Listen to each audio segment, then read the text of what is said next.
අයිබෝන් දුවේ පුතේ මම දැන් සූදානම් වෙන්නේ සාකච්ඡා කරන්න උසස් පෙළ රසායන විද්‍යා විෂයට අදාළ රසායනික සමතුලිතතාව විෂය කොටසේ පුනරීක්ෂණ අභ්‍යාස කිහිපයක්. පසුගිය විභාග ප්‍රශ්න පත්‍ර ගැටලුත් ඊට අමතරව ආකෘතිමය ප්‍රශ්න වශයෙන්ුත් මේ සාකච්ඡාව කරගෙන යන්න. ඉතින් මුලින්ම මතක් කළ යුතු කාරණය තමයි මතනේ ඔයගොල්ලෝ දන්නවා රසායනික සමතුලිතතාවයේ කොටසට එනකොට සමතුලිතතාවය කියන අපේ උසස් පෙළ විෂය නිර්දේශයේ තියෙනවා මූලිකව රසායන සමතුලිතතාවය, ඒ වගේම අයනික සමතුලිතතාවය, කලාප සමතුලිතතාවය, ඊට අමතරව වෙනම ඒකකයක් විදිහට ඉලෙක්ට්‍රෝඩ රසායනය කියලා. ඉතින් අද දවසේ කවුරුද සාමාන්‍යයෙන් දන්න විදිහට KPKC කියන කොටසත් ගැන මම උත්සාහ කරනවා සාකච්ඡා කරන්න ප්‍රශ්න කීපයක් හරහා. හොඳයි, අපි මුලින්ම මේ තිරේ දැක්වෙන විදියට බැලුවොත් විභාග ප්‍රශ්න යටතේ 2014 උසස් පෙළ ප්‍රශ්නයක් මම තෝරගත්තා පළමුව සාකච්ඡාවට ගන්න. ඒ ප්‍රශ්නේ අපි බැලුවොත් ඒකේ ඔයගලන්ට පේනවා තිරේ අහලා තියෙනවා පහත ප්‍රතික්‍රියාවට අනුව C වායුව D හා E බවට විඝටනය වේ කියලා. ඒතර ඒ සමතුලිත ප්‍රතික්‍රියාව දීලා තියෙනවා. එතනදී C වායුවෙන් හැදෙනවා D සහ E කියන වායු. ඒකේ තවතුරක් කියනවා C මවුල එකක ප්‍රමාණයක් දෘඩ බඳුනක් තුලට ඇතුළු කර. ඒතර මේ දෘඩ බඳුනක් කියන එක සාමාන්‍යයෙන් කියවනකොටම ඔයගොල්ලෝ මූලිකව තේරුම් ගන්න. දෘඩ බඳුනක් කියන එකෙන් අදහස් කරන්නේ ඒකේ පරිමාව නියතයි කියන එක. එතකොට පරිමාව නියත බඳුනක් තුලට ඇතුළු කරා කියන එක ඒකෙන් අදහස් වෙනවා. දෘඩ බඳුනක් තුලට ඇතුළු කර T1 නම් උෂ්ණත්වයේදී සමතුලිතතාවයට පත්වීමට ඉඩ හරින ලදී. එතකොට සමතුලිතතාවයට පත්වෙන ඉඩ හරින්නේ මේ C ගේ මවුල එක දෘඩ බඳුනක් තුල T1 කියන උෂ්ණත්වයකදී. සමතුලිතතාවයේදී C මවුල 0.2ක ප්‍රමාණයක් විඝටනය වී ඇති බව නිරීක්ෂණය කළ ලද අතර එතකොට බඳුන තුල පීඩනය එක වැඩි කිරීම 10.5යි පැස්කල් විය කියලා කියනවා. එතන මේ බඳුන තුල පීඩනය එක වැඩි කිරීම 10.5යි පැස්කල් විය කියන්නේ බඳුනේ අවසාන පීඩනය. ඒ කියන්නේ මේ වියෝජනයෙන් පසුව. අදාළ ප්‍රකාශන ලියා දක්වමින් ඉහත සමතුලිතතාව සඳහා ආංශික පීඩන ආශ්‍රිත සමතුලිතතා නියතය හෙවත් KP ගණනය කරන්න කියලා කියනවා. හොඳයි, එතකොට අපි මුලින්ම කළ යුතු දේ තමයි මේ තියෙන තොරතුරු රූප සටහනකින් දක්වා ගන්න එක. එතකොට සමතුලිත ප්‍රතික්‍රියාව මෙන්න මේ විදියයි. මේ තිරයේ දිස්සන විදියට C වායුව D සහ E කියන වායු වලට විඝටනය වෙනවා. එතකොට මේ ගානේ මුලින්ම කිව්ව කාරණේ තමයි ආරම්භක මවුල ගාන 1යි කියලා. එතකොට මෙතන ආරම්භක මවුල එකක් තිබ්බනම් ඒ එකෙන් විඝටනය වන ප්‍රමාණය අපි මෙතනදී සලකලා තියෙනවා ඇල්ෆා ප්‍රමාණයක් කියලා. ඒතර ඇල්ෆා ප්‍රමාණයක් විඝටනය වුණොතින් ස්ටොයිකියෝමිතික අනුපාතයට අනුව අපිට හිතා ගන්න පුළුවන් මෙයාගේ එක මවුලයක් වියෝජනය වුණාම මෙයාගේ මවුල දෙකක් හැදෙනවා, මෙයාගේ එක මවුලයක් හැදෙනවා. එතකොට ඇල්ෆා විඝටනය වුණොත් මෙයා 2යි ඇල්ෆා, මෙයා ඇල්ෆා. ඒ නිසා තමයි මේ දාලා තියෙන්නේ එක ඍණ ඇල්ෆා තමයි සමතුලිත අවස්ථාවේදී ඉතුරු. ඉතින් හැම වෙලෙම මෙන්න මේ විදිහට මේ එක එක පියවරේදී තියෙන ප්‍රමාණ දක්වන්න ඒක ලකුණු ලැබීමේදී වැදගත් වෙනවා ලකුණු ලබා දීම සඳහා. එතකොට මෙයා එක ඍණ ඇල්ෆා වියෝජනය වුණොත් මෙයා 2යි ඇල්ෆා ඇල්ෆා. නමුත් මේ ඇල්ෆා කියන ප්‍රමාණය අපිට හිතා ගන්න පුළුවන් මොකද මේගොල්ලෝ මේ ගානේ කිව්වා C මවුල 0.2ක ප්‍රමාණයක් විඝටනය වුණේ කියලා. ඒතකොට එහෙනම් ඇල්ෆා සමානයි 0.2. ඒ නිසා අපිට මේ ඇල්ෆා ලියන්නේ නැතුව ඕනේ නම් ඒ 0.2 ඇතුල් කරලා එකවරම ලියන්න පුළුවන් මෙන්න මේ විදිහට. C ගේ ආරම්භක මවුල ගාන 1යි, වියෝජනය වන මවුල ගාන 0.2යි. එහෙනම් C මවුල 0.2ක් වියෝජනය වුණොත් D මවුල හැදෙනවා ඒ වගේ දෙගුණයක්. මොකද ස්ටොයිකියෝමිතික අනුපාතය 1ට 2 ආයි මෙතන 1. ඒ නිසා එතකොට මෙයාගේ එකෙන් 0.2ක් වියෝජන වුණාම මෙන්න ඉතුරු වෙන ගාන ඇත්ත වශයෙන්ම ඉතුරු වෙන්නේ 0.8යි. මෙයා 0.4ක් හැදෙනවා, මෙයා 0.2ක් තියෙනවා. ඒවා ඒකකත් එක්ක ලියන්න හැම වෙලෙම ඒක මූලිකව මතක තියාගන්න. භෞතික රසායන විද්‍යාවේදී හැම වෙලාවෙම සියලුම රාශීන් ඒකක සමග දක්වන්න ඒක වැදගත් වෙනවා ලකුණු ලැබීමේදී. ආංශික පීඩන සලකන්න ඕනේ මේ KP ප්‍රකාශනයට අදාළව මෙන්න මේ KP ප්‍රකාශනය ඔයගලන්ට පේනවා ඇති. මේකට KP ප්‍රකාශනයක් ලියන්න. ඒ KP ප්‍රකාශනයේ ලියලා අවසානයේදී තමයි මේ අගයන් ආදේශ කිරීම කළ යුත්තේ. එහෙම නැතුව කෙලින්ම KP ප්‍රකාශය ලියන්නේ නැතුව මේ විදිහට ආදේශ විතරක් කරන්න එපා. එතනදී ලකුණු අඩුවීමක් වෙනවා. මොකද KP ප්‍රකාශනයටත් ඔයගලන්ට ලකුණු ප්‍රදානයක් ලැබෙන නිසා. ඉතින් මේකේ පළ පැත්තේ ඉන්නවා D වායුව සහ E වායුව. එහෙනම් KP ලියන්න පුළුවන් PD වල වර්ගය. එතනදී මේ PD කියන එක වායුවක් කියන හින්දා මම D ගෑස් කියලා දැම්මා. ඊට අමතරව E කියන වායුව ඉන්නවා. ඒතර E කියන වායුව එක්ක සැලකුවාම අපිට වැඩි කිරීමේ ලකුණ ලිව්වොත් PE මෙතන PE කියලා මෙතන අදහස් කළේ E නම් වායුවේ ආංශික පීඩනය. ඒකේ බලය එකයි. ඒ නිසා ඒක ලියන්න අවශ්‍ය නැහැ. බෙදීම අපිට ලියන්න පුළුවන් ප්‍රතික්‍රියක පැත්තේ ඉන්න වායුව. ප්‍රතික්‍රියක පැත්තේ ඉන්න වායුව C වායුව. ඒතර PC ඒකත් ගෑස් කියලා පෙන්නුවා. ඒකේ ස්ටොයිකියෝමෙට්‍රික සංගුණික ඒක. එහෙනම් මෙන්න මේක තමයි මේ ලියලා තියෙන ප්‍රකාශනය. මම මේක තමයි නැවත ලියලා පෙන්නුවේ. හොඳයි. එතකොට ඒ KP ප්‍රකාශනයට අදාළව දැන් අගයන් ආදේශ කිරීමක් තමයි කළ යුතු තියෙන්නේ. අපි දන්නවා ඩෝල්ටන්ගේ ආංශික පීඩන නියමයට අනුව යම්කිසි වායුවක ආංශික පීඩනය සමානයි මුළු පීඩනය වැඩි කිරීම එයාගේ මවුල භාගය. මුළු පීඩනය එයාගේ මවුල භාගයෙන් වැඩි කරන්න ඕන. එහෙනම් අපිට අවශ්‍ය වෙනවා මේ එක් එක් සංඝටකයේ මවුල භාග හොයාගන්න අවශ්‍ය වෙනවා. මවුල භාග හොයාගන්නේ ඒ අයගේ මවුල සංඛ්‍යා මුළු මවුල ගානෙන් බෙදුවාම මවුල භාග ලබා ගන්න පුළුවන්. ඉතින් ඇත්තටම C ගේ මවුල ගාන 0.8යි, D ගේ මවුල ගාන 0.4යි, E ගේ මවුල ගාන 0.2යි. එකතුව ගත්තොත් මට මෙතන ඕන එකතුව අපිට ලියන්න පුළුවන්. බලන්න 0.8ට 0.4යි තව 0.2ක එකතු කරන්න තියෙනවා. එතකොට මුළු ගාන එනවා 1.4යි මවුල කියලා. මේක තමයි මුළු මවුල ගණන පද්ධතියේ සමතුලිත මිශ්‍රණයේ තිබෙන. එහෙමනම් එක් එක් සංඝටකයේ මවුල ප්‍රමාණ මුළු මවුල ගාණයෙන් බෙදන්න. දැන් මෙතන මම ලියලා තිනවා PC. PC කියන්නේ C වායුවේ ආංශික පීඩනය සමානයි P total. ඒ කියන්නේ මුළු පීඩනය වැඩි කිරීම. එයාගේ මවුල භාගය. ඒතර එයාගේ මවුල භාගය ලබා ගන්න අපි කරලා තියෙන්නේ මොකද්ද?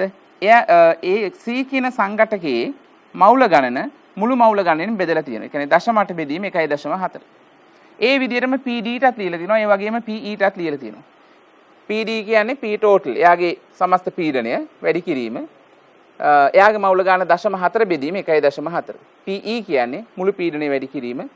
එයාගේ මවුල ගණන 0.2 බෙදෙනවා මුළු මවුල ගණනෙන්. ඊළඟට අපිට තියෙන්නේ අර ලියාගත්ත KP ප්‍රකාශනයේට මේ එක් එක් අගයන් ආදේශ කිරීම. එහෙනම් PD කියන අගයට මෙන්න මේ තියෙන PD. PD සඳහා ලියාගත්ත අගය අපි ආදේශ කළා තියෙනවා. ආදේශ කළේ ඒකේ වර්ගය අරන් තියෙනවා. මොකද මෙතන බලය දෙක හින්දා. අනිත් එක PE. PE සඳහා ලිව්ව ප්‍රකාශනය ආදේශ කළා තියෙනවා. ඒ වගේම PC සඳහා ලිව්ව ප්‍රකාශනයත් ආදේශ කළා තියෙනවා. මේ ආදේශයේදී කල්පනාවෙන් මතක තියාගන්න මෙන්න මේ ඒකක. මේ පැස්කල් කියන ඒකකෙත් එක තමයි අපි ආදේශ කළා තියෙන්නේ. එතකොට ඔයගොල්ලෝ ඒකකෙත් එක ආදේශ කරන්න. මොකද ලකුණු ලබා දීමේදී ලකුණු ලබා දෙන්නේ අගයටයි ඒ වගේම ඒකකයටයි. එතකොට ඒකකේ නැතුව ආදේශ කරොත් ඒකකයට ලැබෙන ලකුණු ප්‍රමාණය අඩු වෙන්න පුළුවන්. අවසානයේදී මේක සුළු කරන්න. මේක සුළු කරාම පිළිතුර ලැබෙනවා KP සමානයි මෙන්න මේ අගේ 2.04 වැඩි කිරීම 10.8 ඒකකේනවා පැස්කල් මෙතන වර්ගයක් තියෙනවා. මේ පැස්කල්ට මේ පැස්කල් කැපිලා ගියාම එක පැස්කල් වර්ගයක් ඉතුරු වෙනවා. මේක තමයි KP සඳහා පිළිතුර විදියට අපිට ගන්න පුළුවන්. හොඳයි. මම හිතන්නේ දැන් පැහැදිලි වෙන්නේ නැති පළවෙනි කොටසට උත්තරේ හොයාගත්ත විදිය. ඒ කියන්නේ KP හොයපු විදිය. හොඳයි. අපි ඊළඟ ප්‍රශ්නයට යමු. මේ ප්‍රශ්නාංක 1 ඒ සමතුලිතවට අදාළව. ඒකේ ප්‍රශ්නාංක 2ට ගියොත් ප්‍රශ්නාංක 2 කියනවා T1 කියන එක කෙල්වින් 500 නම්. මොකද මේගොල්ලෝ ගානේ මුලින්ම අර T1 කියන උෂ්ණත්වයක් කියලා කිව්වේ ඒක. දැන් T1 වල අගය කියනවා කෙල්වින් 500යි. T1 කියන උෂ්ණත්වයේ කෙල්වින් 500 නම් සාන්ද්‍රණ ආශ්‍රිත සමතුලිතතා නියතය KC ගණනය කරන්න. එතකොට දැන් කියන්නේ සාන්ද්‍රණ ආශ්‍රිත සමතුලිතතා නියතය. ඒ කියන්නේ අපි සමතුලිතතා නියතවල තියෙන ඊළඟ වර්ගයේ KC ගණනය කරන්න කියලා. ඉතින් අපි මේ ගණනයට යන්න කලින් මූලිකව මතක තියාගන්න ඕන අපි දැන්ට KP ගණනය කරලා තියෙන්නේ. ඒ නිසා අපිට KC ගණනය කරන්න ආපහු අලුතෙන්ම අර සමතුලිත පද්ධතිය ලියාගෙන එහෙම සාන්ද්‍රණ පද සොයාගෙන යෑම අවශ්‍ය වෙන්නේ නැහැ. මොකද KP දන්න නිසා අපිට KC ඒකෙන් හොයන්න පුළුවන්. අපි කවුරුත් දන්නවා මම ඉදිරියේදී ඊළඟ ප්‍රශ්නේදී ඒ සම්බන්ධතාව ව්‍යුත්පන්න කරන ආකාරය සාකච්ඡා කරන්න බලාපොරොත්තු වෙනවා. නමුත් එතෙක් ඕගොල්ලෝ මම හිතන්නේ දන්නවා KP සමානයි KC වතාවක් KP සමානයි KC වතාවක් R T delta n කියලා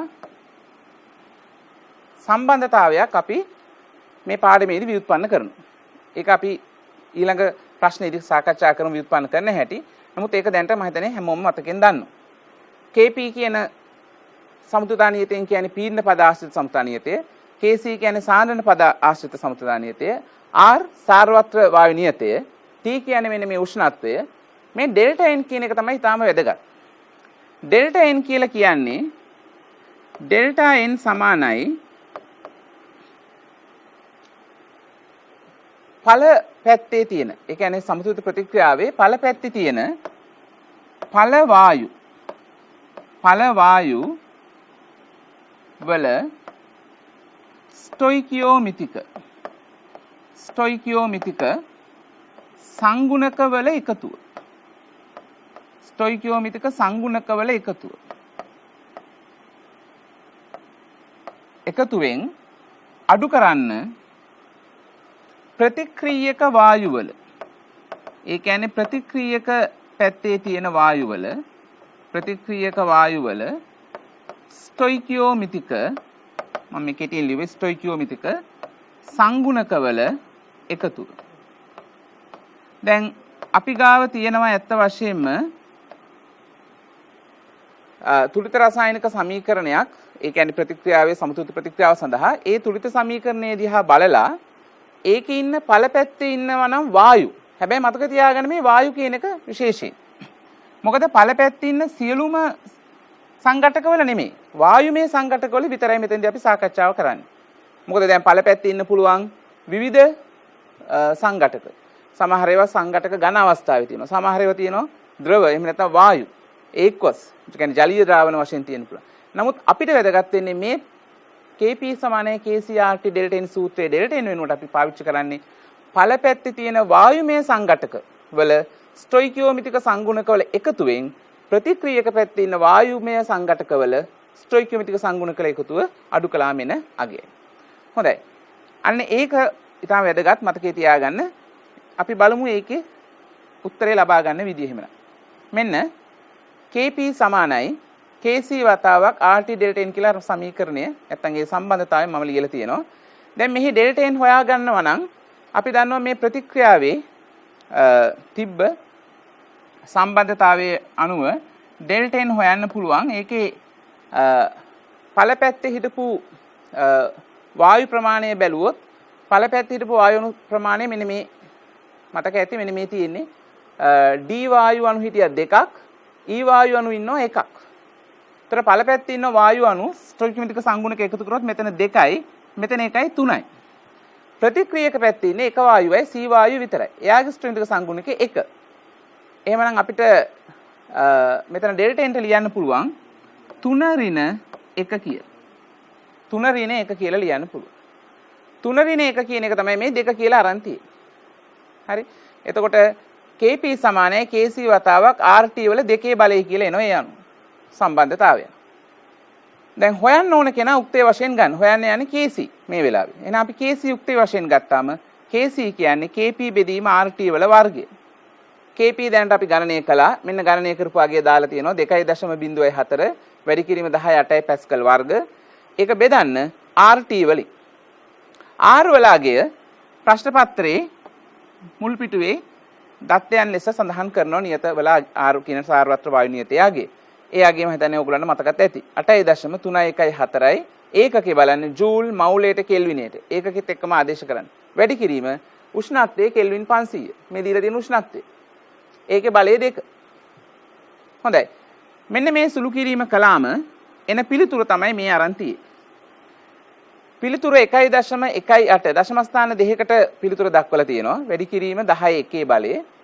මෙතන ඒකකයේ දිහා බලන්න. මෙතන ඒකකයේ ලියලා තියෙන්නේ මවුල වර්ග m ඍණ 6 කියලා.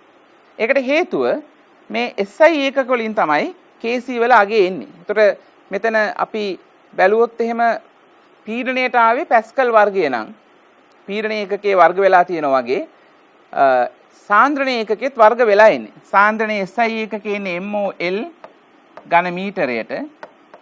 ඒතකොට mol ඝන මීටරයට කියන එක තමයි ඔය වර්ග කළාම අපි ඒකේ බලය විදියට තමයි m ඍණ 3 කියන එකේ වර්ගය ගත්තාම ඒකේ වර්ගය තමයි මේ අරන් තියෙන්නේ mol වර්ග m ඍණ 6 කියලා. හොඳයි. ඒ අනුව ඔන්න KC වලගේත් ලබා ගත්තා. right. අපි ඊළඟ ප්‍රශ්නෙට යමු. ප්‍රශ්නාංක 3 රෝම ඉලක්කම් 3 ඊළඟ කොටස. ඊළඟ කොටසේ අහනවා පද්ධතියේ උෂ්ණත්වය T2. දැන් අර T1 කියන එක ගැන තමයි අපි කතා කරමින් හිටියේ. T1 වල තිබ්බ උෂ්ණත්වය කෙල්වින් 500ක්. T2 වල උෂ්ණත්වය කෙල්වින් 300යි.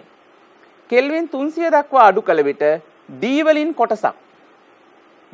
කොටසක් අර D කියන ඵලයෙන් කොටසක් ද්‍රවීකරණය වී එහි වාෂ්පය හා සමතුලිතව පවතින බව නිරීක්ෂණය කරන ලදී. මෙන්න දැන් වෙන දෙයක් යන කියනවා. මොකද්ද? උෂ්ණත්වයේ කෙල්වින් 500 ඉඳන් කෙල්වින් 300ට අඩු කළොත් උෂ්ණත්වයේ කෙල්වින් 500 ඉඳන් කෙල්වින් 300ට අඩු කළොත් මොකද්ද වෙලා තියෙන්නේ? අර තිබ්බ D වායුවෙන් කොටසක්. D කියන්නේ ඵලයක්. C වායුව කැඩුනේ D සහ E වලට. ඒ D කියන වායුවෙන් කොටසක් ද්‍රවීකරණය වෙනවා. ඒ කියන්නේ ද්‍රව වෙනවා. හැබැයි මුළු වායුවම නෙමෙයි. කොටසක් ද්‍රව වෙනවා. ඒතර ඇති වෙනවා මොකද්ද? එහි වාෂ්පය හා ද්‍රවය අතර සමතුලිතයක්. ද්‍රව වාෂ්ප සමතුලිතයක් ඇති වෙනවා. C සහ E වායුන් ලෙස පවතින අතර. ඒ කියන්නේ තවමත් C සහ E වෙනස් වෙලා නැහැ. ඒගොල්ලෝ වායුන් වශයෙන්ම පවතිනවා. ඒවා D ද්‍රව කලාපේ. D වල ද්‍රව කලාපේ. මොකද අපිට එන්න පුළුවන් සැකයක් තමයි. දැන් ඔයාලට එන්න පුළුවන් සැකයක් තමයි හිතන්න පුළුවන් මේ D වායුව මේ D කියන ද්‍රවයේ අර C වායුවයි E වායුවයි දිය වේද?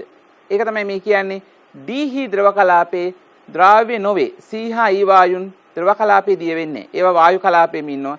අර D වායුවෙන් කොටසක් ද්‍රව වීම පමණයි. හා ඒ ද්‍රවය D කියන ද්‍රවය තර සංශුද්ධයි. ඇත්ත වශයෙන් බැලුවොත් එතකොට D කියන ද්‍රවය සංශුද්ධව තියෙන්නේ.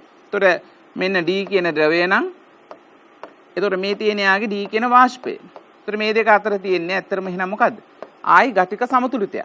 ද්‍රවය සහ වාෂ්පය අතර. මේකේ වාෂ්ප කලාපේ C වායුවක් ඉන්නවා. E වායුවක් ඉන්නවා. හැබැයි ඒගොල්ලෝ මේ D කියන ද්‍රවය සමග ද්‍රාවණය වෙන්නේ නැති කියලායි කියන්නේ. කෙල්වින් 300 දී උෂ්ණත්වය දැන් කෙල්වින් 300යි මේ අවස්ථාවේ D වල සංතෘප්ත වාෂ්ප පීඩනය. අපි ඒකට කියනවා සාමාන්‍ය සංකේතයක් විදියට P නෝඩ් D.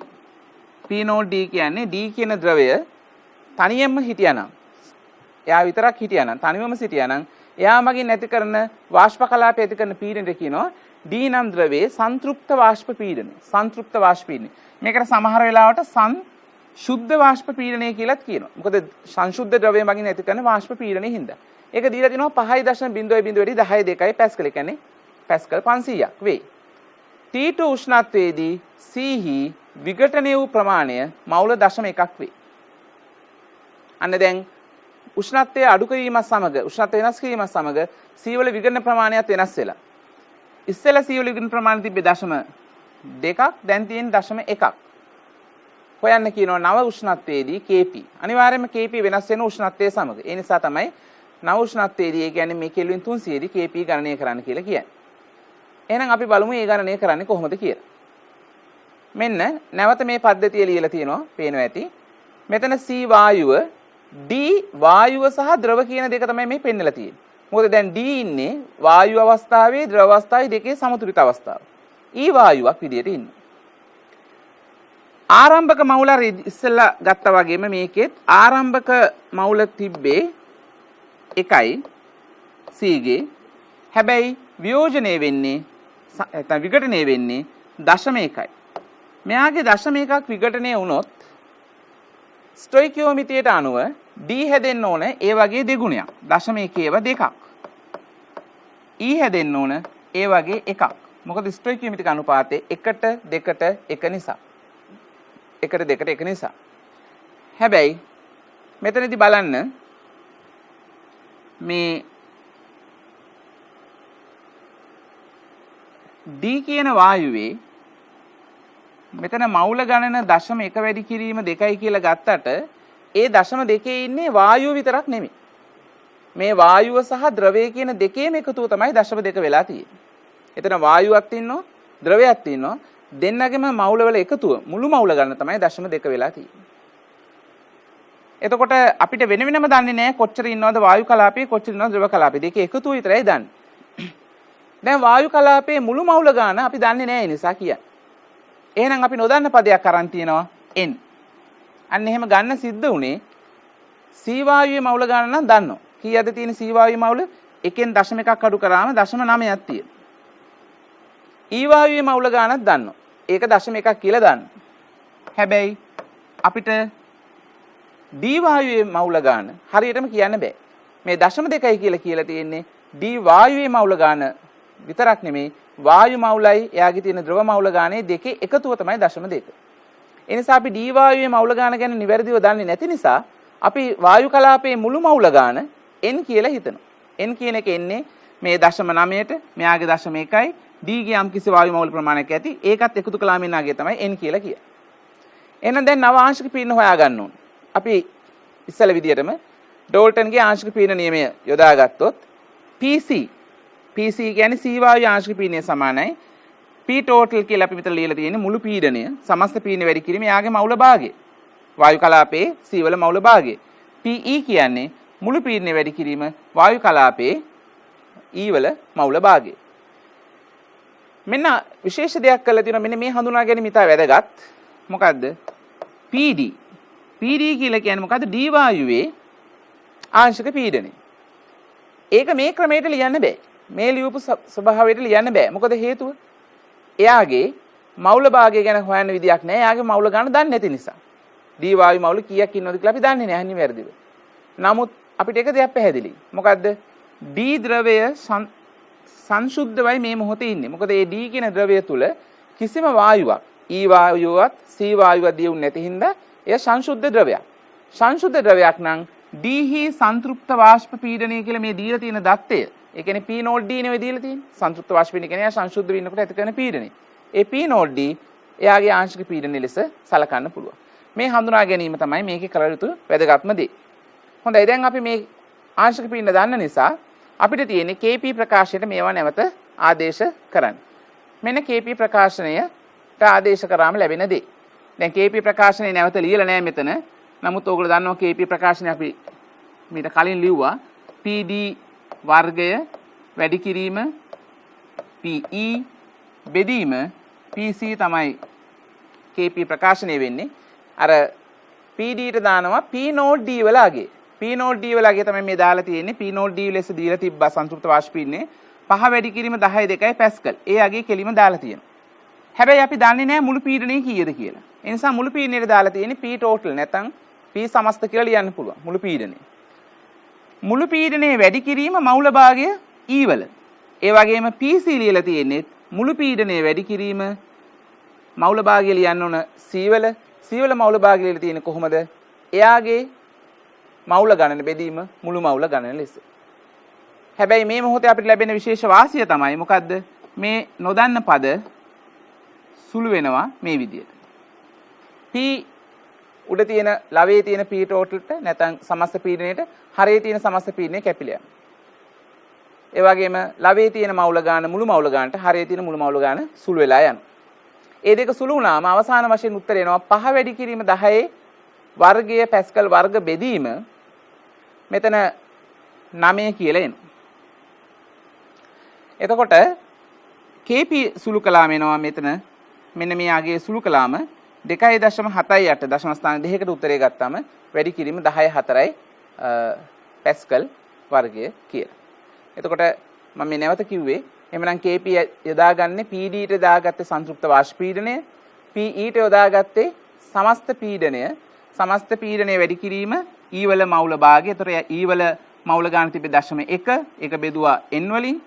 ඒ වගේම C වල ආංශික පීඩනය යොදාගත්තේ සමස්ත පීඩනය වැඩි කිරීම C වල මවුල ගාන තිබේ 0.9 ඒක බෙදුවා මුළු මවුල ගාන n වලින්. ඒක සුළු කළාම KP සඳහා පිළිතුරක් එනවා. මේ තමයි අර නව උෂ්ණත්වයේදී ඒ කියන්නේ T2 උෂ්ණත්වයේදී Kp. මේ Kp අගය T1 උෂ්ණත්වයේ Kp අගයට වඩා වෙනස් බව මේ අගයෙන් පෙනී යනවා. හොඳයි. මේ තමයි ඒ 2014 උසස් පෙළ ප්‍රශ්න පත්‍රයේ ප්‍රශ්නයට අදාළව අපෙන් විමසලා තියෙන කාරණා ටික. හොඳයි, මේ ප්‍රශ්නේ සාකච්ඡා කරද්දී අපිට මතුවන දෙයක් ගැන අපි දැන් ඊළඟ ප්‍රශ්නයේදී සාකච්ඡා කරන්න යනවා. ඒ තමයි මෙන්න මේ සමතුලිත ප්‍රතික්‍රියාවක Kp සහ Kc අතර තියෙන සම්බන්ධතාව ව්‍යුත්පන්න කරන්නේ කොහොමද කියන එක. සමහර අවස්ථාවලදී උසස් පෙළ ප්‍රශ්න පත්‍රවල මේ Kp සහ Kc අතර සම්බන්ධතාව ව්‍යුත්පන්න කරන්න කියලා අහපු අවස්ථා තියෙනවා. සම්බන්ධතාව ව්‍යුත්පන්න කරන්න කියන එක විශේෂයෙන් විමසීමක් කරන්න නැති වෙලාවකදී අපිට එම සම්බන්ධය මතකයෙන් කෙලින්ම යොදා ගන්නත් පුළුවන්. දැන් මේ වගේ සම්බන්ධතාව ව්‍යුත්පන්න කරන්න කිව්වොත් මේක සිදු කරන්නත් අපි දැනගන්න ඕනේ. මෙන්න මේ අවස්ථාවේදී අපි මූලිකවම කරන දේ තමයි මේ දීලා තියෙන සමතුලිත පද්ධතියට හැම වෙලෙම ඒකත් මතක තියාගන්න. අපි යම්කිසි සමතුලිත ප්‍රතික්‍රියාවකට Kp හෝ Kc, Kp කියලා කියන්නේ පීඩන පද ඇසුරෙන් සමතුලිත නියත එළවීම, Kc කියන්නේ සාන්ද්‍රණ පද ඇසුරෙන් සමතුලිත නියත එළවීම. ඒ නියත ලිවීම කළ යුත්තේ දී ඇති සමතුලිතය සඳහා.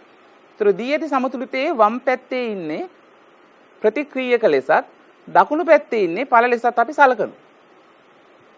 නමුත් ඇත්ත වශයෙන්ම සමහරට ප්‍රතික්‍රියාව සිදු වෙනකොට වම් පැත්තේ ද්‍රව්‍ය එකතු වෙලා ප්‍රතික්‍රියාව දකුණු පැත්තට සිදු වුණා වෙන්න පුළුවන්. සමහරට දකුණු පැත්තේ ද්‍රව්‍ය එකතු වෙලා වම් පැත්තට සිදු වුණා වෙන්න පුළුවන්. නමුත් ඒ ගැන අපි සැලකීමක් කරන්නේ. අපි කරන්නේ ප්‍රතික්‍රියාව ලියලා තියෙන විදිහට වම් පැත්තේ ඉන්න අය ප්‍රතික්‍රියක විදිහටත් දකුණු පැත්තේ ඉන්න අය ඵල විදිහටත් හිතනවා. එහෙනම් මේකේ ප්‍රතික්‍රියක වෙන්නේ A වායුව හා B වායුව. ඵල වශයෙන් ඉන්නේ Y වායුව සහ Z වායුව. ඒ වගේම ඔයගලන්ට පේනවා ඇති මේ A වායුව ඉදිරියෙන් සිම්පල් A කියලා ලියලා තියෙනවා. මේක සාමාන්‍යකරණය කරන ලද සමතුලිත ප්‍රතික්‍රියාවක්. මේකේ මේ සිම්පල් A සිම්පල් B කියන්නේ A වායුවේ හා B වායුවේ ස්ටොයිකියොමෙට්‍රික සංගුණක. සිම්පල් Y සහ සිම්පල් Z කියන්නේ Y සහ Z වායු වල ස්ටොයිකියොමෙට්‍රික සංගුණක. right. අපි මූලිකවම Kp Kc අතර සම්බන්ධතාව ලියන්න කලින් Kp Kc දෙක ලියාගෙන ඉන්නවා. එහෙනම් අපි මේ දීලා තියෙන සමතුලිතය සඳහා Kp ප්‍රකාශනයක් මූලිකවම ලියාගමු.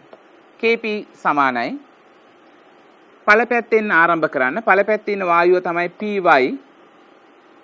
එයාගේ බලය තමයි සිම්පල් Y. සිම්පල් Y වලින් තමයි ස්ටොයිකියොමෙට්‍රි දීලා තියෙන්නේ. වැඩි කිරීම Pz. Z කියන වායුවේ ආංශික පීඩනයකින් අදහස් වෙන්නේ. එයාගේ ස්ටොයිකියොමෙට්‍රික සංගුණකයේ සිම්පල් Z. බෙදීම ප්‍රතික්‍රියක පැත්තේ ඉන්න වායු දෙක තමයි A සහ B කියන වායු දෙක. එතකොට Pa වායුව එයාගේ ස්ටොයිකියොමෙට්‍රික සංගුණකයේ තමයි සිම්පල් A. ඒක තමයි බලයට ලියන්නේ. වැඩි කිරීම Pb කියන්නේ B වායුවේ ආංශික පීඩනය. එයාගේ ස්ටොයිකියොමෙට්‍රික සංගුණකයේ සිම්පල් B. මෙන්න Kp සඳහා ප්‍රකාශනය අපි ලිව්වා. Kc සඳහාත් මේ විදිහටම ප්‍රකාශනයක් ලියන්න පුළුවන්. Kc ප්‍රකාශය ලියනකොට ආංශික පීඩන පද වෙනුවට අපි සලකන්නේ සාන්ද්‍රණ පද. එහෙමනම් Y වායුවේ ඒතර Y වායුව කියන එක පෙන්වන්නේ මේ භෞතික අවස්ථාව සඳහන් කරන්න. ඒක විශේෂයෙන් කරන්න. මොකද මේ භෞතික අවස්ථාව සඳහන් කරන්නේ නැත්නම් Kc ප්‍රකාශයේ ලකුණු ලැබීමක් ලකුණු ප්‍රදානයක් සිදුවන්නේ නැහැ විභාගයේදී. ඊට පස්සේ Y වායුවේ ස්ටොයිකියොමෙට්‍රික සංගුණකය සිම්පල් Y. Z වායුවේ ස්ටොයිකියොමෙට්‍රික සංගුණකය සිම්පල් Z. බෙදීම A වායුවේ සාන්ද්‍රණය සිම්පල් A. ඒ වගේම B වායුවේ සාන්ද්‍රණය සිම්පල් B. ඔන්න Kp Kc ප්‍රකාශ දෙක මම මුලින්ම සඳහන් කරගත්තා. A B Y සහ Z කියන වායු. A වායුව, B වායුව, Y වායුව සහ Z කියන වායු. මේ වායු සියල්ලන්ම පරිපූර්ණ ලෙස අපි උපකල්පනය කළොත් අපි කියනවා A B Y හා Z වායුන් පරිපූර්ණ වායු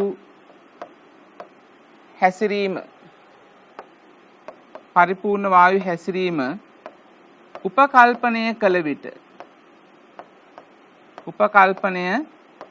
විට අපි දන්නවා පරිපූර්ණ වායු සඳහා යොදන්න පුළුවන් සමීකරණයක් තියෙනවා PV සමාන nRT කියන පරිපූර්ණ වායු සමීකරණය. ඒකේ විකල්ප ආකාරය තමයි P සමානයි CRT.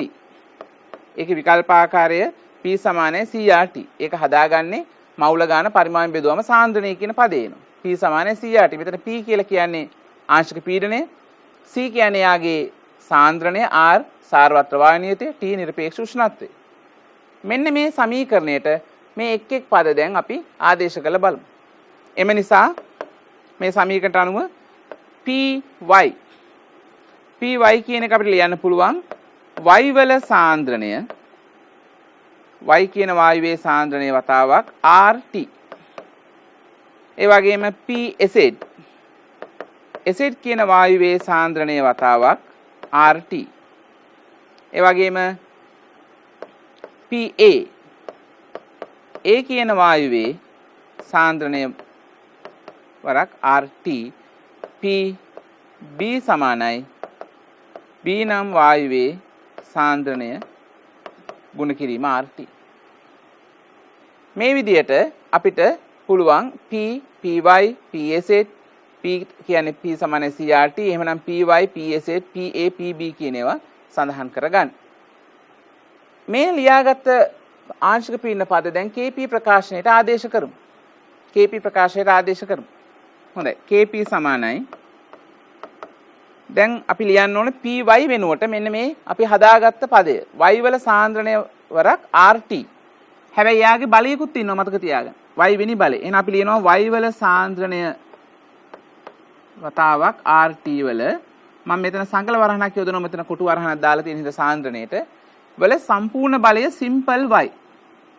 ඒ වගේම අනිත් පදත් ඒ විදිහටම ලියාගෙන යන්නම්. Z වල සාන්ද්‍රණය RT Z බෙදීම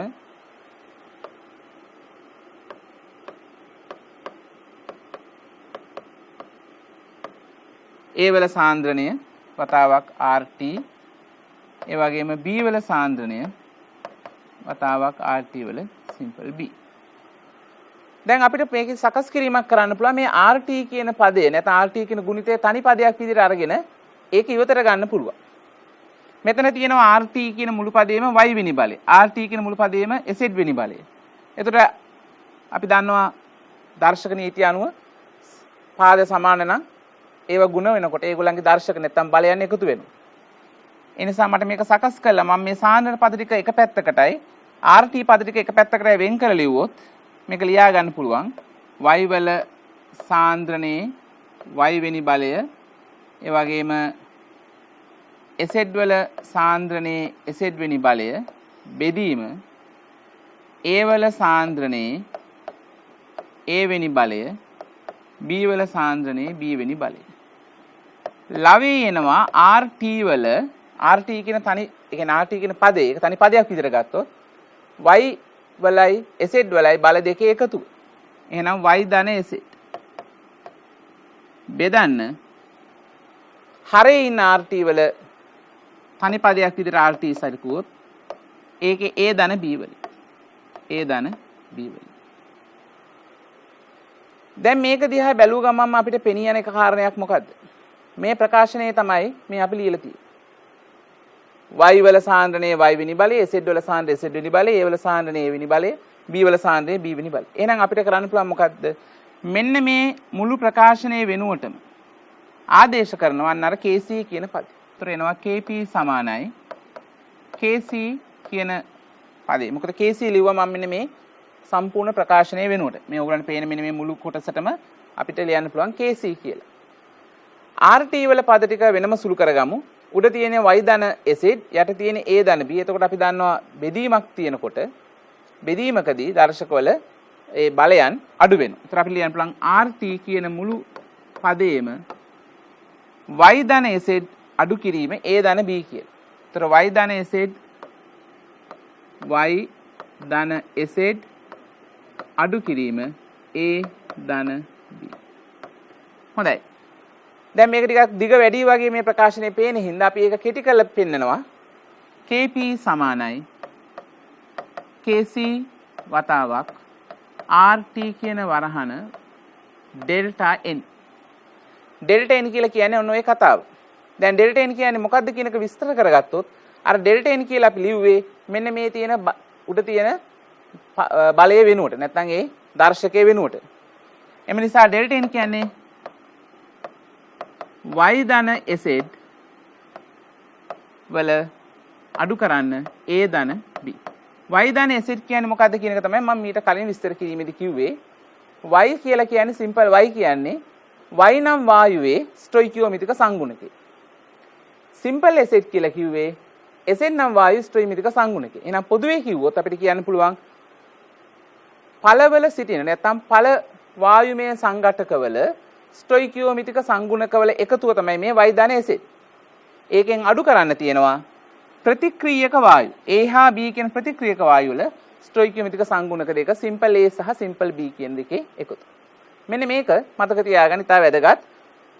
බොහොමයක් ගණන් වල Kp ගේ අගය හොයලා Kc ගේ අගය හොයන්න කියන්න පුළුවන්. එතකොටත් මේ සම්බන්ධය පාවිච්චි කරන්න පුළුවනි. එහෙම නැත්නම් Kc වල අගය හොයලා මුල් කොටසේ ඒක අනුසාරයෙන් Kp වල අගය හොයන්න කියන්න පුළුවන්. එතකොටත් මේ සමීකරණය අපිට භාවිතා කළ හැකි. හැබැයි බොහෝ විට දකින්න ලැබෙන දේ තමයි උත්තර පත්‍රවල උත්තර පත්‍ර පරීක්ෂාවේදී බලන්න තියෙන දේ තමයි මේ ඩෙල්ටා n සඳහා යොදා ගන්න අගේ වැරදියට යොදා ගන්නවා. ඩෙල්ටා n කියන්නේ බොහෝ විට ළමුන් සිදු කරන දෙයක්. ඵලපැත්තේ ඉන්න සියලු සංඝටක එකතු කරලා ප්‍රතික්‍රියා පැත්තේ ඉන්න සියලු සංඝටක අඩු කරනවා. එහෙම කරන්න බෑ. ඵලපැත්තේ ඉන්න වායුමය සංඝටක විතරයි එකතු කරන්න පුළුවන්. ඒගොල්ලන්ගේ ස්මෘති සංගුණක විතරයි ඒක අඩු කරන්න ඕනේ. ප්‍රතික්‍රියක පැත්තේ ඉන්න වායුමය සංඝටකවල ස්ටොයිකියෝමිතික සංඝටකවල එකතු වෙන්නේ. හොඳයි. අපි මේ සිද්ධාන්ත කොටසට පස්සේ මේකේ ගානට යමු. දෙවෙනි ප්‍රශ්නේ ප්‍රෝම ඉලක්කම් දෙක වශයෙන්. මෙන්නෙම ගැටලුව. මේ ගැටලුවේ කියනවා සමතුලිත ප්‍රතික්‍රියාවක් දීලා තියෙනවා R2Q4 gas කියන R2Q4 වායුව විඝටනය වෙනවා RQ වායු දෙකකටයි Q2 වායු එකකටයි. එතකොට මෙතන ස්ටොයිකියෝමිතිය 1ට 2ට 1. මේ සමතුලිතය සලකලා සංශුද්ධ R2Q4 වායුව. මෙතන සංශුද්ධ R2Q4 වායුව කිව්වහම අපි දල රූප සටහනයකට මේක ගත්තොත් ආරම්භයේදී මේ වායුව මේ පාජනේ ඉන්න වායුව R2Q4 විතරයි. R2Q4 වායුව ආරම්භයේ ඉන්නවා යා විතරක් සංශුද්ධව. සංවෘත බඳුනක් තුල. උෂ්ණත්වය සෙල්සියස් අංශක 27යි. උෂ්ණත්වය සෙල්සියස් අංශක 27යි. පීඩනය 4යි ATM වලින් දීලා තියෙනවා.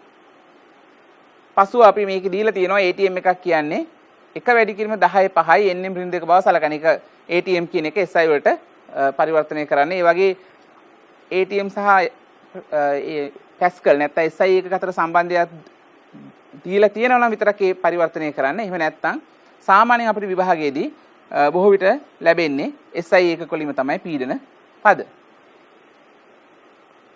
එක්තරා උත්ප්‍රේරකයක් භාජන තුළට එකතු කළ විට උත්ප්‍රේරකයක් දාපුවම වෙලා තියෙන දේ තමයි පද්ධති ඉහත දැක් වූ සමතුලිතතාවට එළඹුණු. අන්න මේ සමතුලිතතාවය ඇති වෙන්න උත්ප්‍රේරකය එකතු කළ යුතුයි.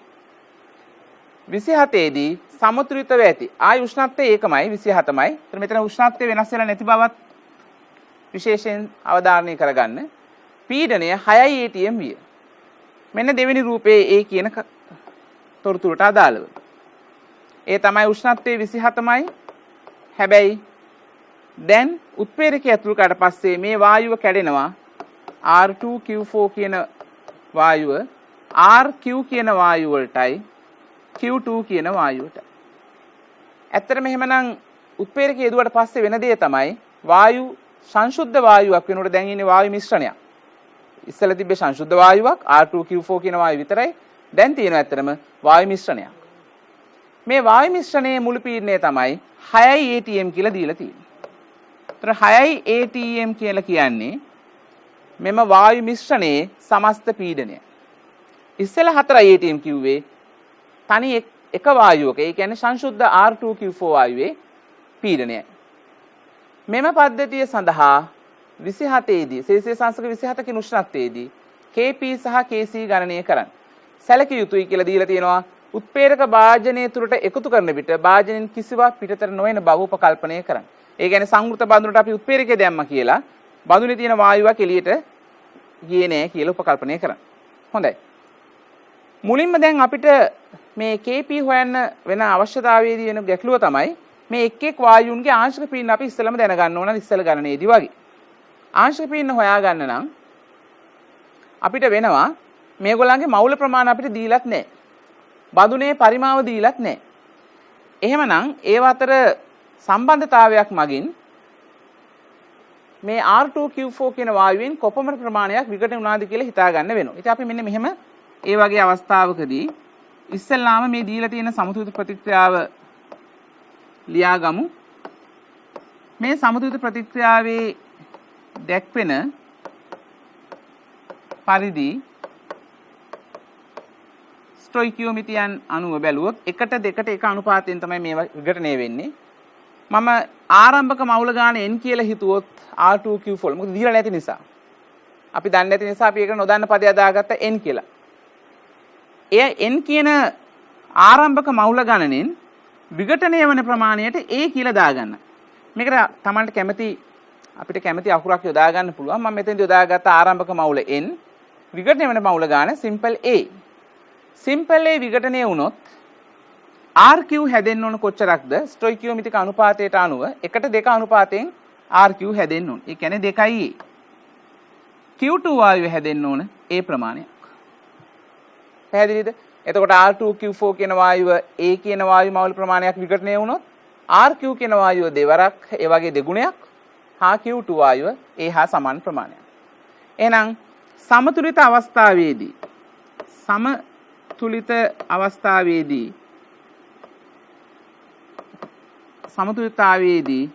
ඉතිරි වන මවුල ප්‍රමාණය ලියුවොත් R2Q4 කියන වායුවෙන් ඉතිරි වෙනවා n වලින් a අඩු කළාම ඉතිරි වෙන ප්‍රමාණය. n කියලා ආරම්භයේ තිබ්බ එකෙන් a වැය වුණා n ඍණ a ඉතුරුයි. RQ කියන වායුව 2යි a හැදෙනවා. Q2 වායුව a හැදෙනවා. මේ මවුල ප්‍රමාණ මම මේ ලියු ඒකකේ මම පැත්තකින් ලිව්වා මවුල වශයෙන්. එකතුව ගන්න පුළුවන් මුළු මවුල ගාන මේ ටික එකතු කරාම මුළු මවුල ගාන කීයද කියලා අපිට ලබා ගන්න පුළුවන්. මේ ටික එකතු කරොත් අපිට එනවා මුළු මවුල ගාන n ධන 2යි a ට.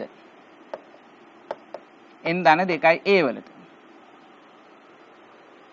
n ධන 2යි a වලට. මේ සම්බන්ධතා දෙක එකකින් තව එකක් බෙදීමෙන් අපිට පුළුවන් දෙක බෙදීම එක හෝ එක බෙදීම දෙක කියලා සලකන්න. දෙකෙන් එක බෙදුවොත් 6 බෙදීම 4 සමානුපාතික දෙකක් බෙදෙනකොට ඒක අපිට සමාන ලකුණක් යොදන්න පුළුවන් ඒකට. ඒතර 6 බෙදීම 4 සමානයි n ධන 2a බෙදීම n. මේක තව ටිකක් සුළු කරගන්න පුළුවන් 2යි දෙකෙන් සුළු කළා 2යි මෙතන 3යි. එහෙනම් මේක හරස් ගුණ කළාම එනවා 3යි n සමානයි. මම මේක හරස් ගුණ කළා මේ n මේ පැත්තට 3යි n සමානයි. මේ දෙක මේ පැත්තට හරස් ගුණ කළාම 2යි n ධන 4යි a. n හරස් ගුණ කළා මේ පැත්තට 3ත් එක්ක ගුණ වුණා. මේ දෙක හරස් ගුණ කළා n ධන 2යි a කියන පදයට එක්ක. ඒතර 2යි n ධන 4යි a කියලා එනවා. 2යි n මෙයා පැත්තට අරන් ආපුවා මේ සමීකරණේ n සමානයි 4යි a කියලා එනවා. අපි හරස් ගුණ කරාම ආපු සමීකරණේ 3යි n සමානයි 2යි n ධන 4යි a. අපිට ඒකෙන් 2යි n මේ පැත්තට ගෙන ආපුවම n සමානයි 4යි a කියලා සම්බන්ධතාවයක් එනවා. ඒ කියන්නේ n වලාගේ 4යි a. n වලාගේ 4යි a නම් මෙන්න මෙතන R2Q4 වල මවුල ගාන 4යි a ඍණ a කියලා ලියා ගන්න පුළුවන්. ඒ කියන්නේ 3යි a. මෙයා 2යි a මෙයා a. ඒ අනුව මුළු මවුල ගාන වෙන්නේ 3යි a ධන 2යි a ධන a කියන්නේ 6යි a. නොදන්න පදයකින්ම 6යි a. හොඳයි. දැන් මෙන්න මේ තමයි මුළු මවුල සංඛ්‍යාව මේ මිශ්‍රණයේ ඉන්නේ. ඒක සොයාගත්තට පස්සේ මේ අනුව R2Q4 සමතුලිත අවස්ථාවේදී මවුල 3යි a ඉන්නවා. RQ මවුල 2යි a ඉන්නවා. Q2 මවුල a ඉන්නවා. මුළු මවුල ගාන 6යි a ඉන්නවා ඒ අනුව. මවුල භාග අපිට හොයන්න පුළුවන් මේ එක් එක් සංඝටකේ. මවුල භාග හෙව්වොත් 3යි a බෙදීම මුළු මවුල ගණන 6යි a. 2යි a බෙදීම 6යි a.